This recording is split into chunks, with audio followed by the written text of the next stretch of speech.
November 1864. London's most notorious prison. Inside, at the far end of the Dead Man's Walk, Franz Müller, a 24-year-old German immigrant, was being readied for the scaffold. It was a scene that gave a thorough wrench to my nerves. It was horrid. Müller had been convicted of a crime that shook Victorian Britain to the core. The first murder on a train. This was a crime which aroused an almost instinctive spirit of vengeance. This one act of extreme violence had brought to the surface the anxieties Victorians had about the iron roads spreading across the land. Müller had come to personify all that seemed dangerous about the new world of steam and speed. But was he even guilty? I knew Mr. Müller for about 6 months. He was kind. That was how Franz was. We now reopen the railway murder case. An investigation which becomes a journey into the Victorian mind at the dawn of the railway age.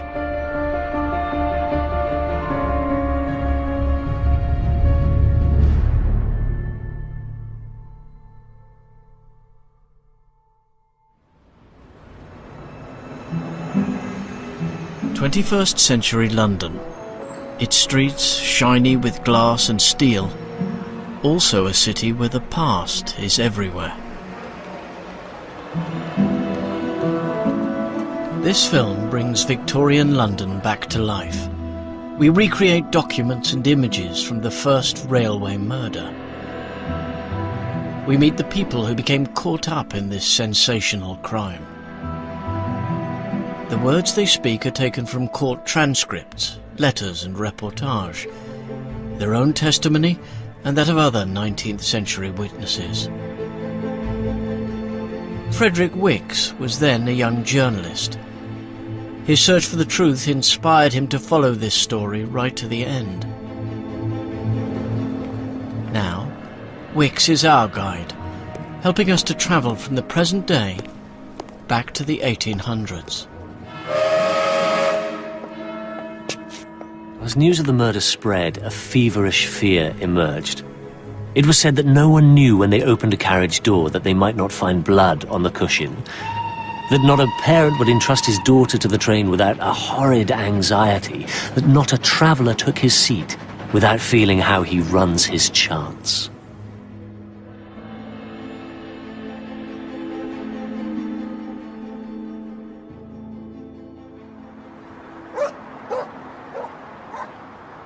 Our investigation begins in Hackney, East London.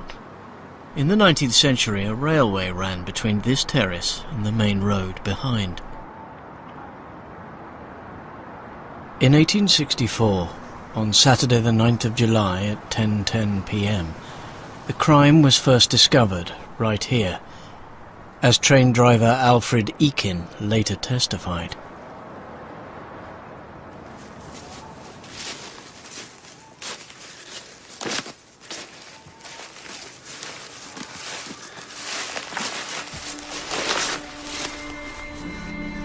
I was on my way and my attention was caught by something on the line.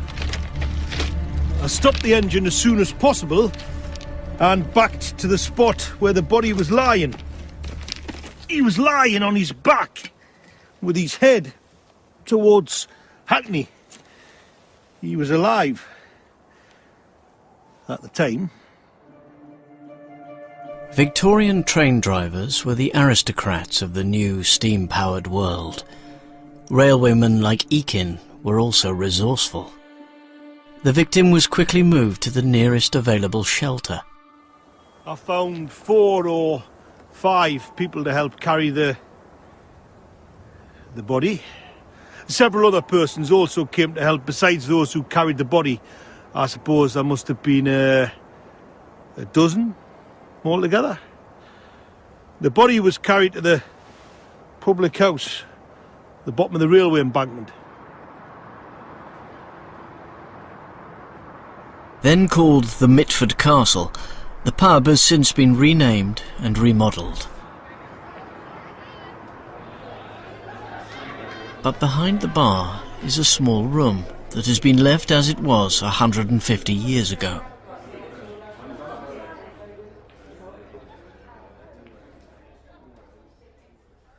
He was lying on the table. I made an examination. His shirt was rumpled and his hat was gone. It was clear that the unfortunate man's skull was broken and he had a severe wound on the side of his head. He was still living but groaning. He was perfectly unconscious. Did you send for help? The medical man was sent for.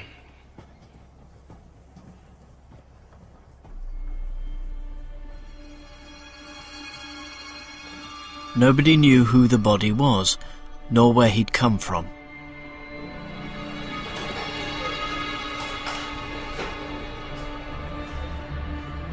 Just up the line at Hackney Station, the Victorian tracks are still in use. Here, another discovery was made, at the same time as the bloodied body was found on the tracks. A suburban train pulled into Hackney Station. One of the carriages was empty, but stained with blood. From the appearance of the compartment, there had been a foul crime, there could be no doubt. What conclusion was drawn from the blood-stained carriage when put together with the body that Eakin found? The unfortunate victim had been assaulted on the train that had pulled in here. He had then been thrown onto the line by his assailant, or had struggled and fallen from the carriage in his endeavour to escape.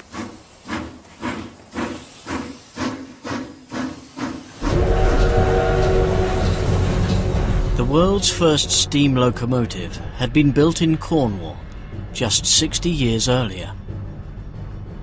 The 1820s had seen the first passenger trains. By the mid-19th century, thousands of miles of track had been laid. Railway mania had created a network across the whole country. Speed, once a luxury for the few, had become commonplace. Journeys that once took days now took hours. The iron roads were changing how people saw their world.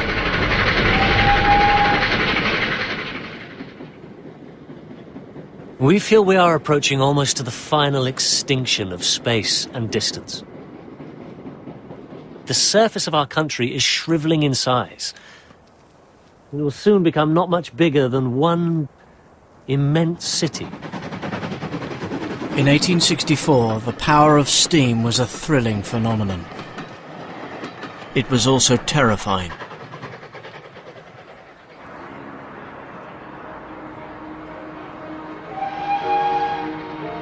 In the early hours of Sunday the 10th of July, the condition of the victim in Hackney worsened.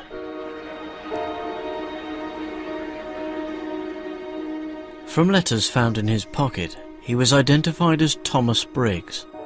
This is his photograph. He was nearly 70. He had a wife and 4 children. His son was also called Thomas. I was sent for at 2 o'clock on Sunday morning, the 10th of July.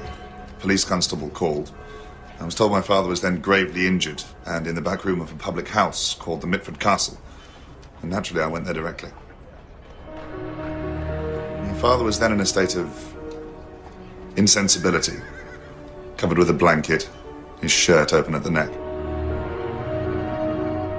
Despite the best efforts of a local doctor, old Thomas Briggs died without regaining consciousness. There was no final farewell for his son. He was affectionate and kind, pleasant, courteous. A fine man, highly respected.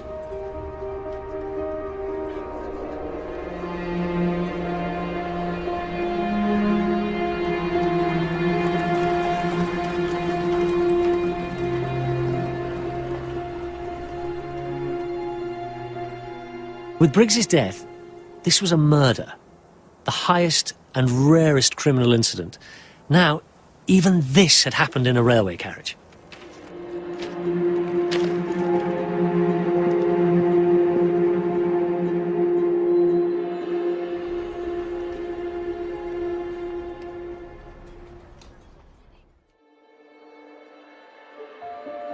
although the railway carriage was covered with blood, there was no forensic science to analyse the crime scene, not even fingerprinting. Victorian police had to work with no more evidence than what they could see with their own eyes.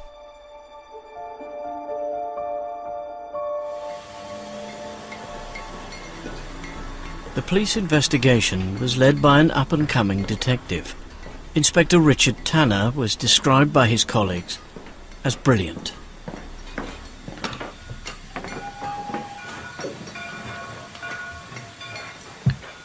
I went first thing to the works of the North London line. In a shed there was the railway carriage. The door handle was bloody. And what about the inside of the compartment? A large quantity of blood appeared to have flowed profusely from the corner seat. There was also a small quantity of blood on the window. 2 spots, like splashes. They're about the size of sixpences, and they contain particles of brain matter. I inferred that Mr. Briggs had been sitting in this corner, and that he'd fallen asleep, resting his head against the window, and that he'd been struck by someone on the opposite side to the left temple.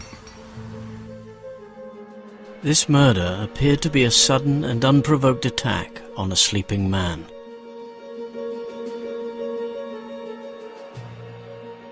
The police also had the medical notes of the doctor who tried to save Briggs. There was a jagged wound across the left ear.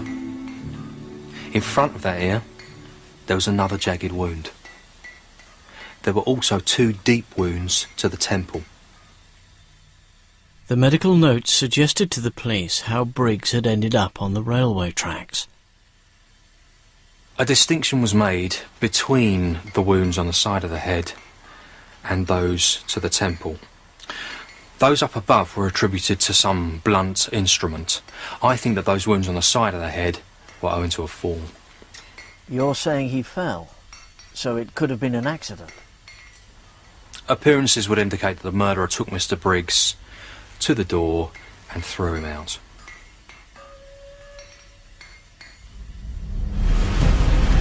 The first railway murder immediately captured the imagination of the public and the press. It was one of the foulest murders of our time. A thrill of horror ran through the whole country at news of this murder. Within seconds would have come the crushing blow. It was the rapidity of the incident, done on a frequented line, that caused alarm in the public mind. We were face to face with a fact which brought home to our mind with the utmost force the perils of railway travelling.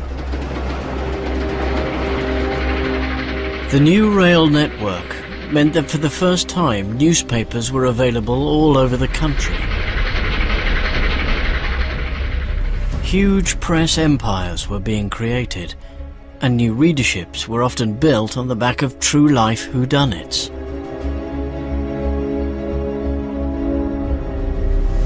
A new reading public sprang up under the stimulus of this curiosity. People had to have their papers and learn, even in the farthest village of the United Kingdom, how the case was going.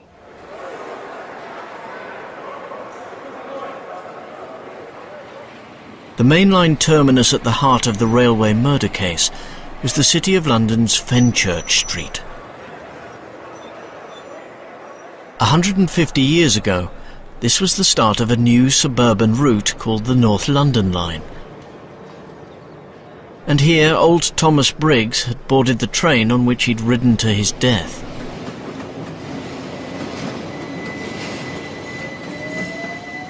Trains leave Fenchurch Street under a covered way. This was originally to prevent horses taking fright from the noise and smoke of the steam engines. Soon after emerging into the open, the Victorian tracks turned north, away from the city. This stretch of the line has now been ripped up, but we do have an eyewitness account from the time.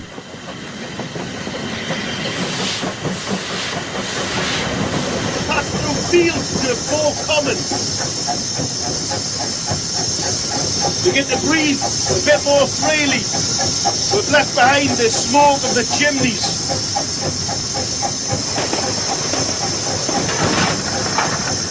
We find ourselves in deep countryside. We've got extensive views right over the Hackney marshes.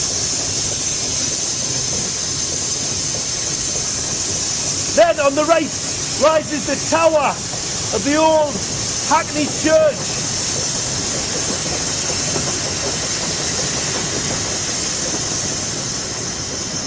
We have arrived at Hackney Station.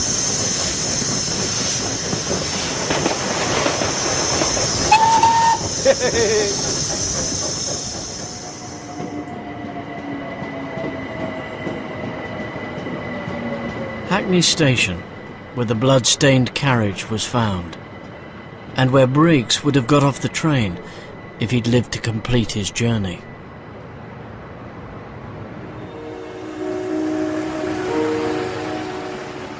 Nearby Clapton Square was the Briggs family home. In the 1860s, this was one of the smartest addresses in East London. My father arrived in London from Lancashire as a teenager and got a job in a city bank. And he'd made a success of his life in London. He was a gentleman, greatly trusted and respected by his employers, and held in high esteem by a large circle of friends. From his home here in suburban Hackney, Thomas Briggs had travelled daily to his banking job in the city. He'd been one of London's very first railway commuters.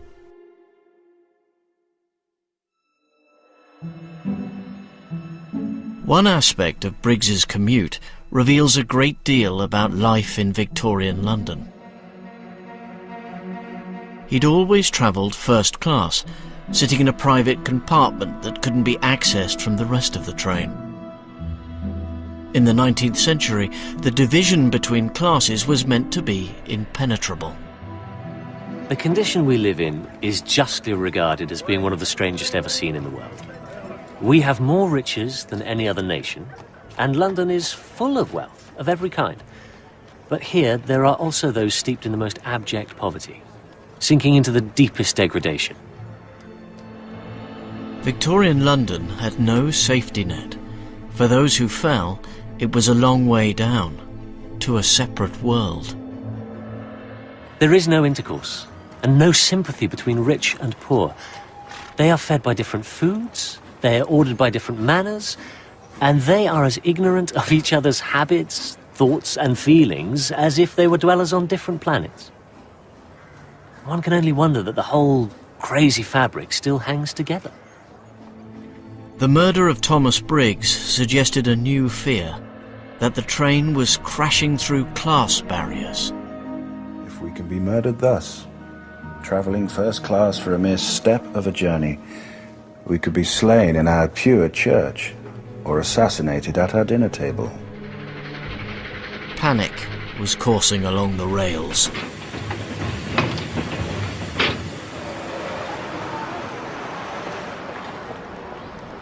Central London's Great Scotland Yard, the original headquarters of the Metropolitan Police. Here the pressure was on to find the killer as soon as possible.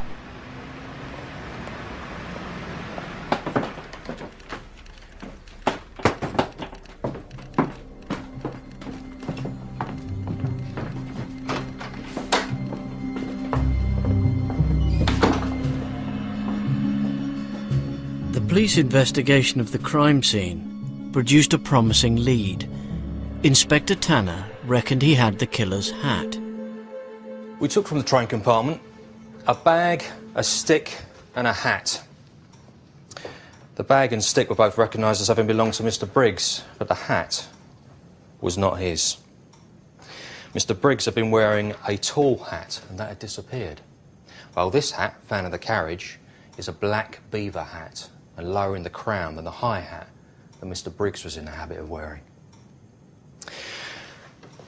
The hat's crushed, as if it's been trodden upon in a struggle, and the conclusion appeared to me inevitable that the murderer, in hurry and excitement, took the wrong hat. He took Mr. Briggs's hat with him, and left his own.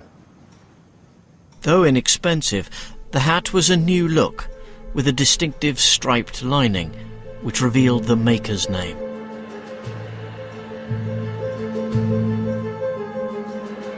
Eager to find the owner of the half-crushed beaver hat, the police offered a huge reward. £300 was about 5 years' wages for a working man.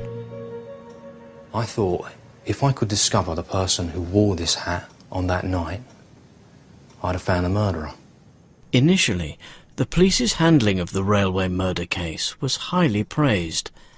In 1864, the Metropolitan Police's detective branch was newly established, so their investigative skills were a novelty. The acuteness displayed by these detectives on following the threads of intricate plots was very striking. But days passed by, and nobody came forward to identify the owner of the killer's hat, despite the huge reward. It was another Victorian fashion accessory that gave the police their next breakthrough. A small gold stud. It was found attached to the victim's waistcoat. On it is a broken hook from where Mr. Briggs had once anchored his gold watch and chain.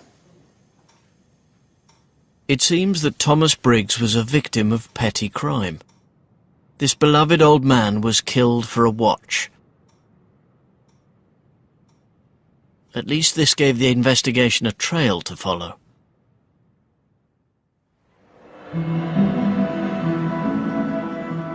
Anyone familiar with Victorian London knew where the stolen jewellery would probably be fenced. Cheapside. On the edge of the city banking district, it's now lined with glass-fronted office blocks. 150 years ago, it was full of shops.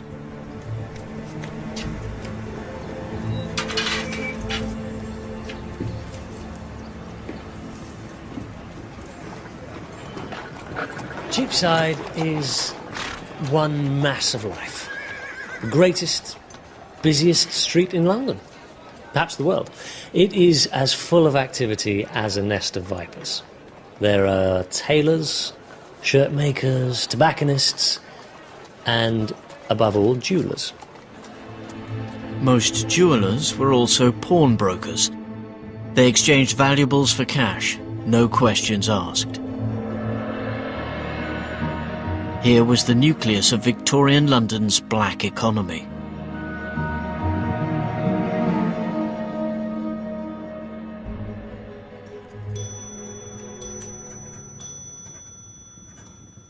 It was Tanner's job to know Cheapside and the world that surrounded it. He put out word of the missing watch and chain. A Cheapside dealer with a not inappropriate name came forward with critical evidence.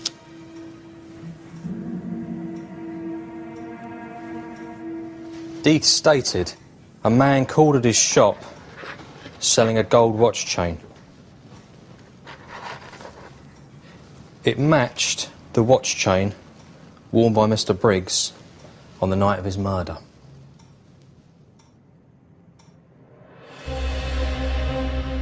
But Deeth didn't know the name of the man who fenced Briggs's watch and chain. The jeweller could barely provide a description of him. Tanner's foray into Cheapside had left him chasing shadows. Briggs had now been dead for a week. The early promise of the investigation seemed to have led the police into a dead end. The press grew impatient. It was made clear that no stone could be left unturned, no agency unemployed to bring to justice the perpetrator of this crime. Then, after more days of silence, someone came forward to claim the £300 reward. A cab driver called Jonathan Matthews said he knew whose hat Tanner had found.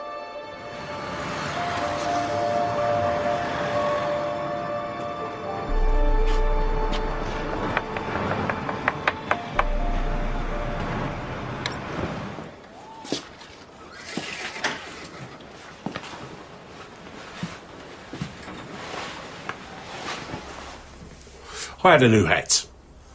And this friend, he saw my hat and said he would like to have one like it. Did he look at it? Yes. He put it on his head and said it was too small for him. But he said he should like one like it, and I said I would get him one if he wished it. And you got him one? Yes. At what shop? At the same. What same? What shop? At the Hatters. Of course, but where? Mr. Walker's, Crawford Street, Marylebone. Matthews identified the owner of the hat as a young German immigrant called Franz Müller. He was working for a brother-in-law and came to dinner frequently, twice or 3 times in a month. After one of these dinners, Müller had even given Matthews' family a portrait of himself. Calling cards with photos on were then the latest fashion. Tanner now had a name and a photo of a suspect. But along with it came disappointing news. This bird had flown. Matthews said he didn't know where Müller was gone, but that Müller had told Mrs. Matthews, the cabman's wife, that he was going to America. Matthews' account didn't entirely add up. He hadn't contacted the police until after Müller had disappeared. Matthews later claimed it was because he hadn't heard about the Briggs murder, despite it having been the talk of the town for a whole week. When you're about in your camp, do you ever take a break? Yes, occasionally, when I want something to eat. Do you ever go into a public house? Perhaps I may go in there sometimes. There's no harm in going into a public house to have a glass of ale. Every day? Yes, sir.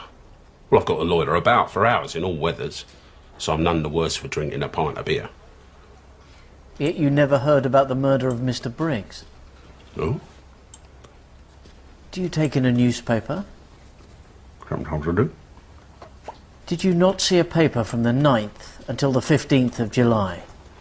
Not to bring the murder into my mind, no.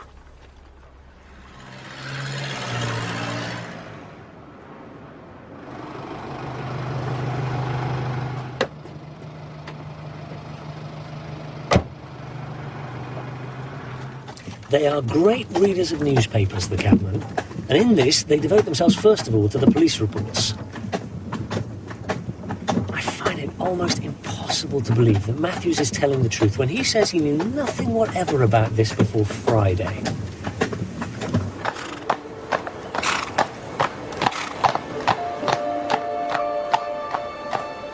Matthews was a shadowy character.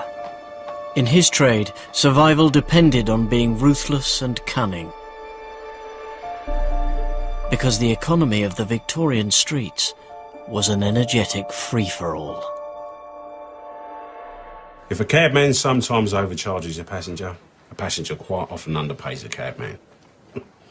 I find ladies the worst passengers. They are timid and obstinate, and run into houses and send out their servants. We cabmen are neither worse than anybody else, nor yet better. There's good and bad among us, like in any basket of eggs. Perhaps Matthews was just spinning a yarn to get the £300 reward. For a Victorian cabman, money was always tight. As to our earnings, that depends. The best day is one with a fine morning and a wet afternoon. The people come out and are caught. Mind, if the day begins wet, that's bad for cabs. Why, in the winter time, I've had 10 hours of it without so much as a single oat for myself. Reading Matthews was extremely difficult for Inspector Tanner. Matthews' manner appeared mysterious. There didn't appear any truth in him. But one element of Matthews' story did ring true. He said that Franz Müller had come to visit after the Briggs murder, bearing a gift, a decorative box from Deeth the jeweller. This linked the young German to the stolen watch and chain, so Tanner felt there had to be something in the cabman's story.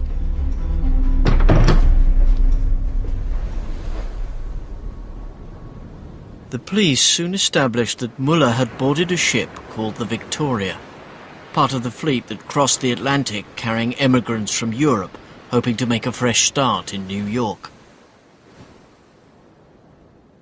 I reported to the Commissioner of the Metropolitan Police, my ultimate superior, that Muller was indeed a suspect.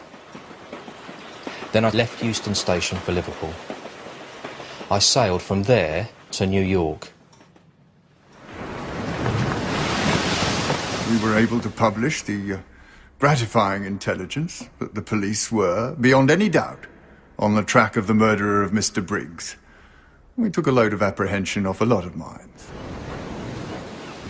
Although he had a head start, Muller's ship, the Victoria, was wind-powered and would take over a month to reach America. He was about to be caught up by the Industrial Revolution.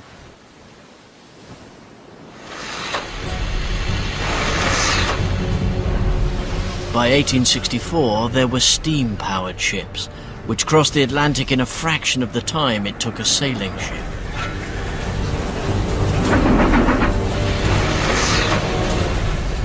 Though he'd left after Muller, Tanner steamed into New York weeks before him. Now Tanner lay in wait for his prey.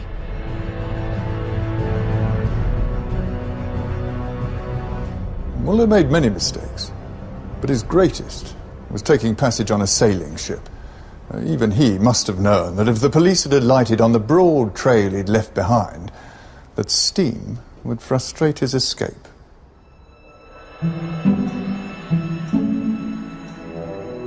Back in London, Muller, up till now an enigma, was becoming better known. A report sent to the Yard by the police in Germany states, reflecting on his character and conduct, nothing whatever has transpired to his disadvantage. But after coming to Britain, Muller slid almost to the bottom of Victorian London's steep social pyramid. It seems that Muller was apprenticed as a gunsmith in his native country. He came over to England about 2 years before the murder of Mr. Briggs, and failing to find work as a gunsmith, he turned tailor.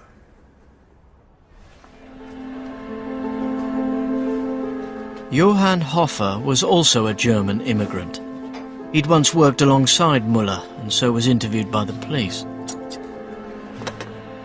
A German tailor's testimony gives us a glimpse of the life that Muller endured in what were unforgiving streets. The German tailors in the eastern part of London are not that well off. It's a piecework system in the clothing factories and production is incredibly cheap.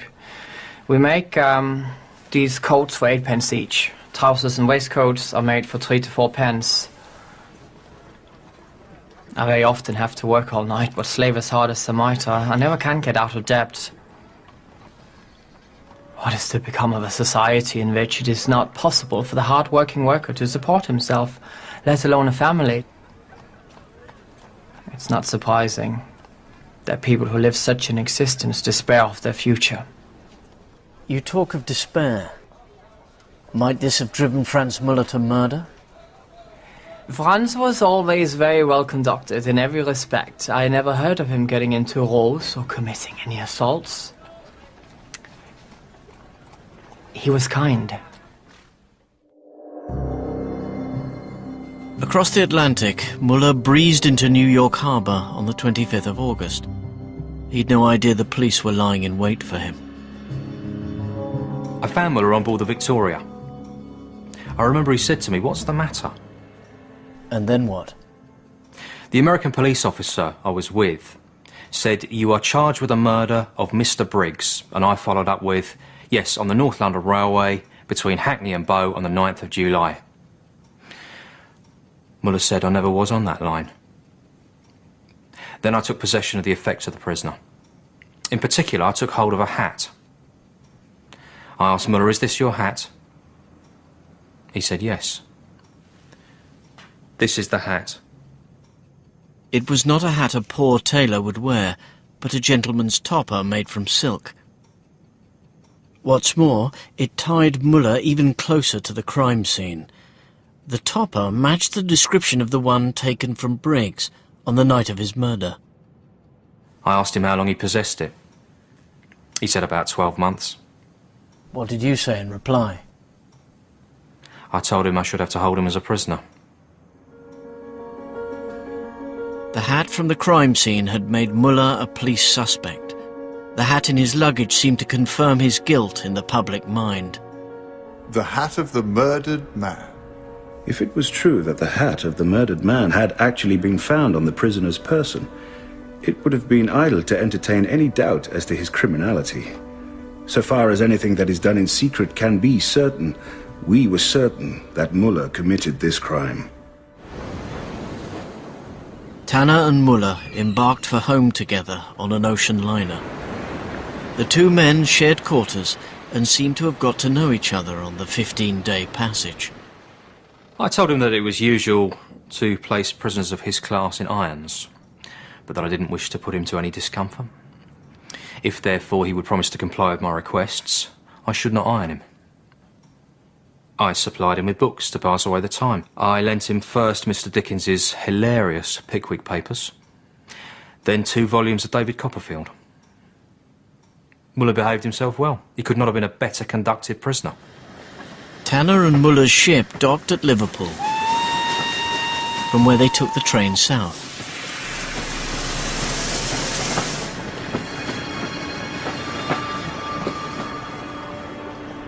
Muller's imminent arrival at London's Euston Station was somehow discovered beforehand. A mob turned out to greet the young German.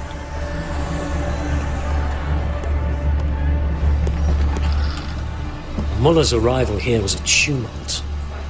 2 months before, there had been scarcely a human being in our vast metropolis more unknown than this waif and stray from a foreign land. Poor Muller. To wake up one morning and find oneself famous. By strange fortune, this is what befell this obscure German tailor. This was also the first time the press set their eyes on Muller. A dull-looking young man, with a mouth like a slit cut into wood, and eyes sunk deep under a low forehead. On the 17th of September, 2 months after the murder of Thomas Briggs, Franz Muller was back in London under arrest. This was the end of Inspector Tanner's involvement in the first railway murder. It seemed that the case was closed. We didn't know the precise circumstances of the deed, but that Franz Muller committed it was more certain than any human conclusion can be.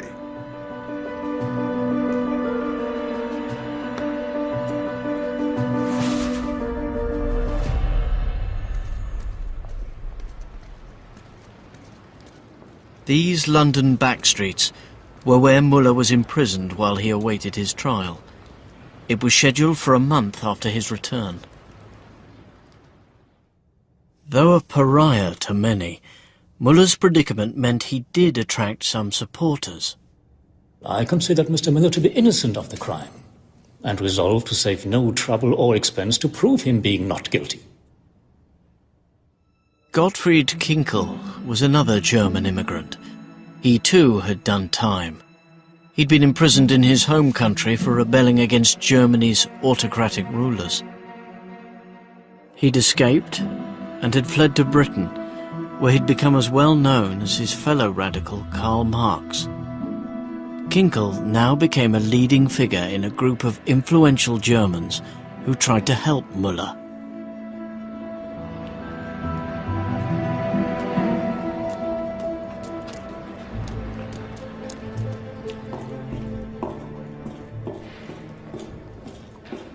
I first met Muller in here.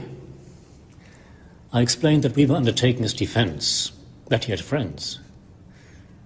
When I told him a change of clothes had been provided for him, his lips quivered forth an expression of thanks, as his eyes filled with tears. things were very bad for him. Well, Miller's whole demeanor was not that of a man who was guilty of murder. His natural kindliness of temper never was seen to change. Yet it was supposed that this poor tailor got into a first-class carriage, able to murder or rob someone in a minute or two. Such a hypothesis was fallacious. Muller's German supporters claimed the case against him was based on prejudice. Germans had initially been welcomed to Britain. By the 1860s, they were the second largest immigrant group in London. But in February 1864, Denmark, a British ally, had been invaded by Germany. Then attitudes had changed. Miller was a German, and Englishmen of those days had been reading often enough in their papers that the war that we were carrying on was nothing better than burglary. So a German in English eyes was more likely to be a robber than not. Muller's bad character was by now deeply etched into the public mind. Calling the case against him anti-German prejudice appears to have backfired. With extraordinary obtuseness of feeling, Muller's defense was treated as one in which German honor was also on trial, and every sensible, unprejudiced man, be he a foreigner or an Englishman, must have considered this as impertinence. If some of the Germans residing in England were not happy with that, they had much better stay at home.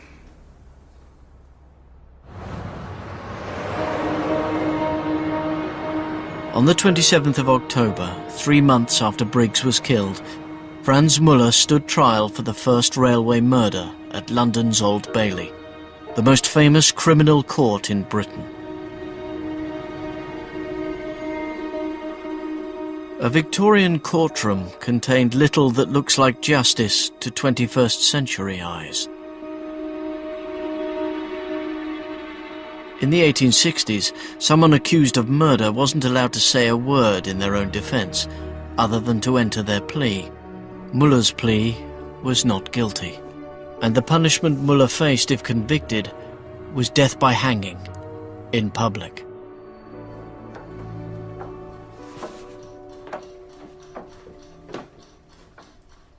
If ever there are cases in which care and caution need to be exercised, it's cases like this was, where life or death hung upon the balance. The jury had the transcendent power to bid that young man to live or to die. John Parry was Muller's lawyer. He'd made a name for himself by winning sensational trials. Sir Gottfried Kinkel had raised the money to pay Parry to defend Muller. In court, Parry tore into the case against the young tailor. The prosecution relied mainly upon 3 pieces of evidence. The watch and chain, exchanged at Mr. Death's, the hat, found in the railway carriage, next upon the hat found with the prisoner. Now, as regard the watch and chain, Muller never denied having been at Mr. Death's, but it does not follow he knew anything of the murder. He said he purchased those articles at the docks. Either the murderer or an agent of the murderer must have sold them to him. And the hat that is supposed to have belonged to Mr. Briggs, well, there are 1,000 just like it at the second-hand market. Muller said he'd had his 12 months. As regard the hat found in the railway carriage, Matthew's evidence was entirely unreliable. Does anyone believe he never heard of the murder for a week after it was in the newspapers?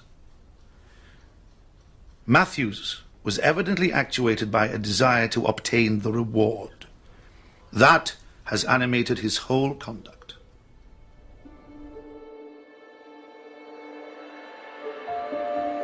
The attempt to destroy the prosecution case hinged on Matthews becoming the villain of this story. Parry revealed to the jury that the cabman had debts and had done time for theft.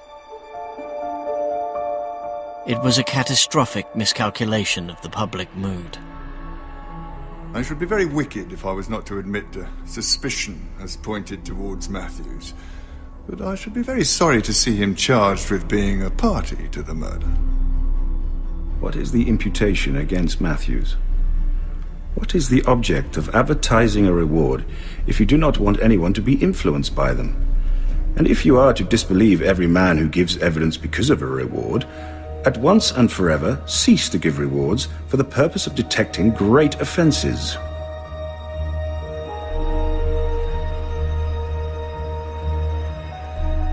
Matthews was regarded as a lovable rogue. His testimony was accepted and the case against Muller remained strong. So Parry played his trump card, an alibi for Muller.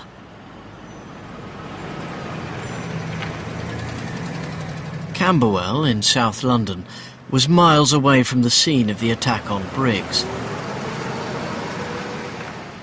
Here, just off Vassal Road, where there is still a terrace of Victorian cottages, Muller was seen just minutes before the murder.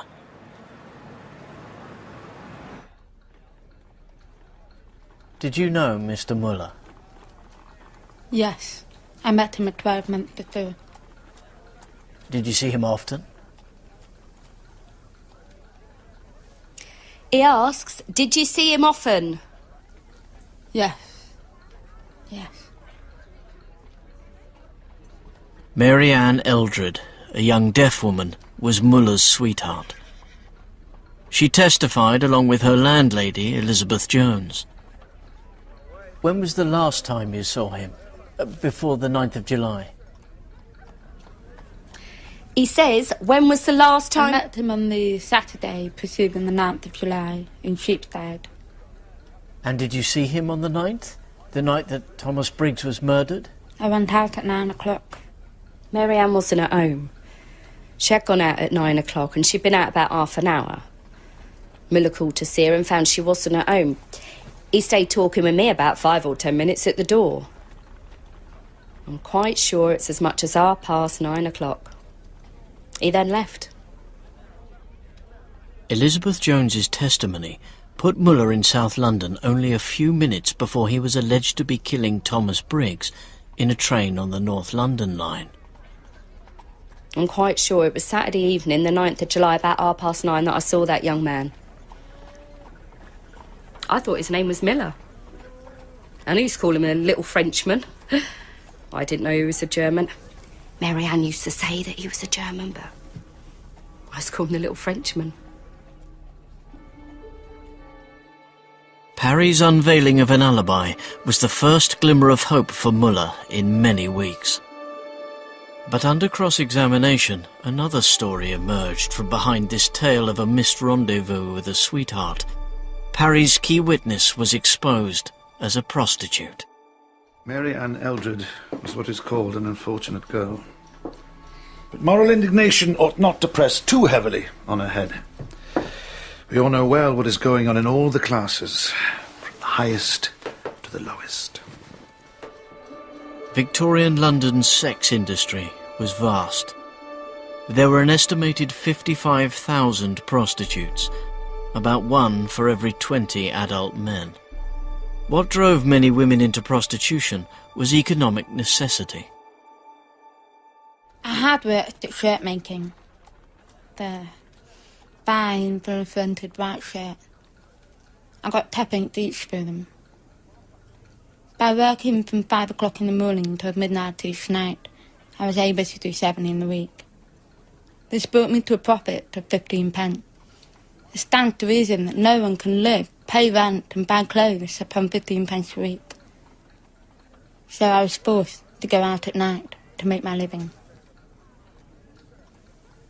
I can, and I will solemnly state, that it was the smallest of the price for my labour that forced me to prostitution for a living.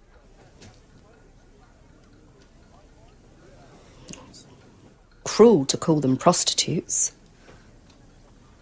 I know how horrible this is. In my heart, I hate it. My whole nature rebels against it. And no one but God knows how I struggle to give it up.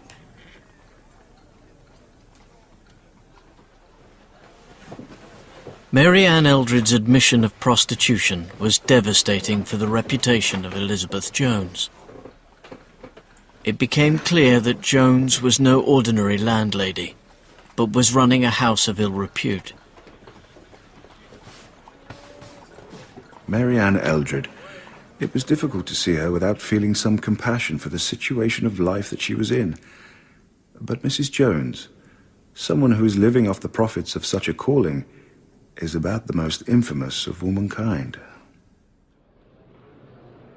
In court, the judge advised the jury that they shouldn't trust Jones's testimony. Muller's alibi was in tatters. The girl Eldred evidently did her best to save the life of the young man. And as she left the court, Muller looked at her with an expression of sincere gratitude.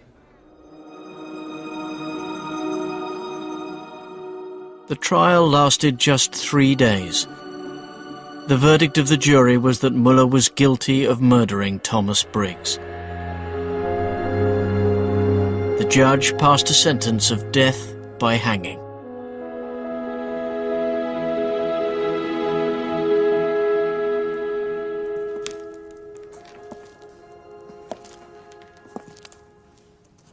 Gottfried Kinkel refused to give up the fight for Franz Muller. A petition was organized and sent to the Home Secretary begging for mercy.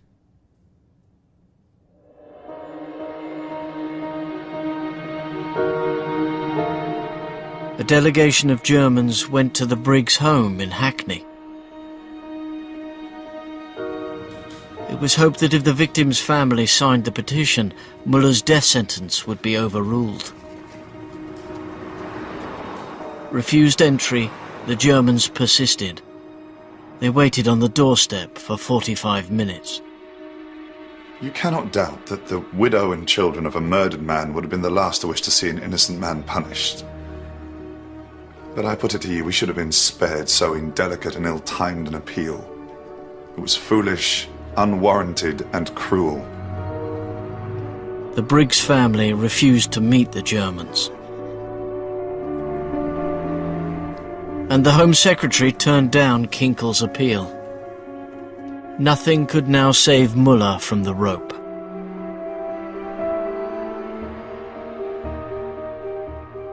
What had begun in death, by the law which society these days maintains, also ended in death.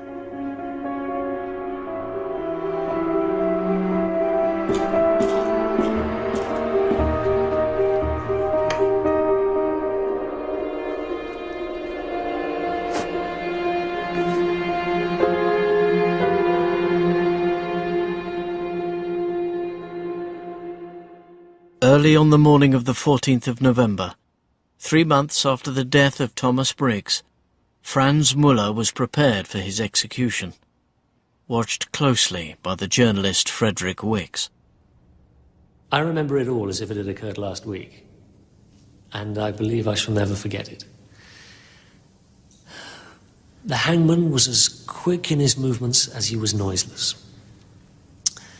Muller had his hands down at his sides in the most natural manner, and in this position they were strapped down by a pair of leather handcuffs. The hangman then removed Muller's collar.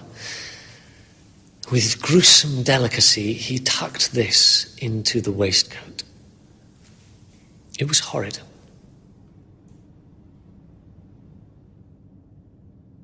But the horror was only just beginning. Muller was led out of his prison so that he could be hanged in public. Wicks, determined to keep on his story, went with Muller all the way to the scaffold.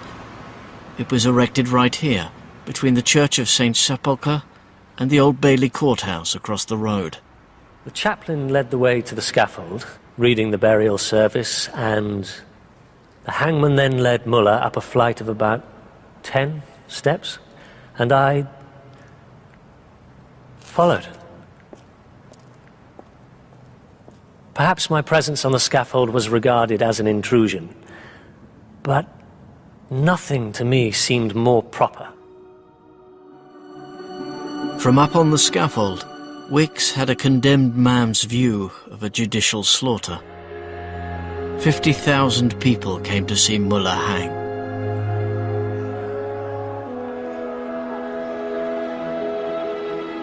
The entire space in front of me presented an unbroken mass of human faces, and every unholy passion that humanity is capable of.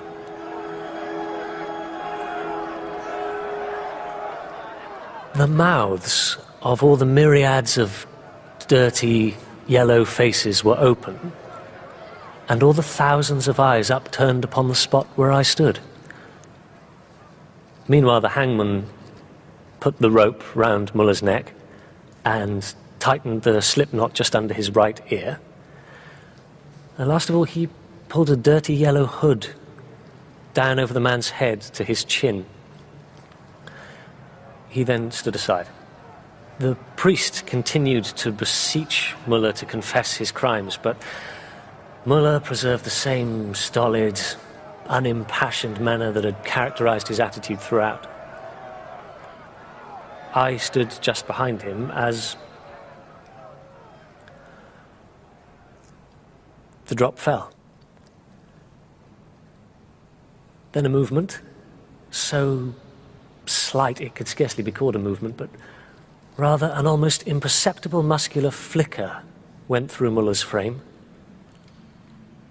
This was all, and Muller had ceased to live.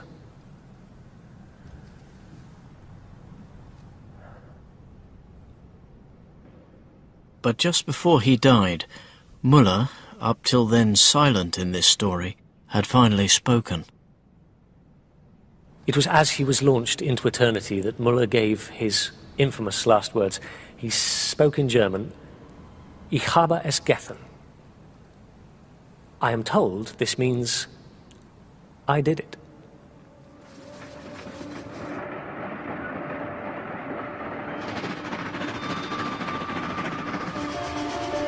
In a few years, the terror inspired by the first railway murder faded. The train became part of everyday life.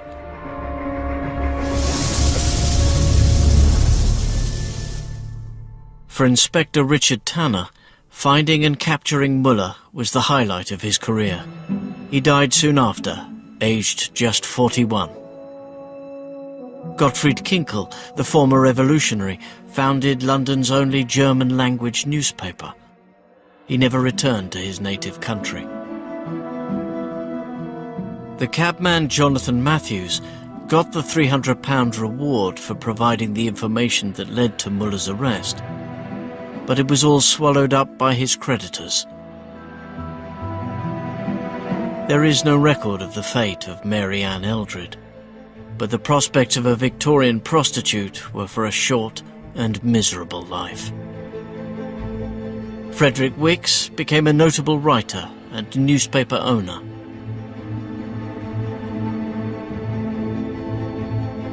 Franz Muller was buried beneath the Old Bailey prison. It has since been knocked down and replaced with another court complex. But perhaps his bones lie here still.